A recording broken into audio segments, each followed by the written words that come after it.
Good morning guys! Another day, another tutorial. So ngayong araw nga guys ay may panibago tayong prompt na gagamitin. At syempre papakita ko sa inyo guys kung paano natin to ginagawa sa Google Gemini.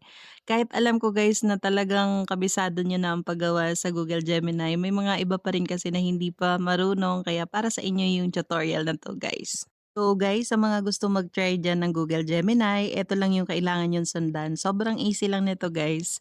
Kailangan niyo lang unang-una i-open yung inyong Google Gemini.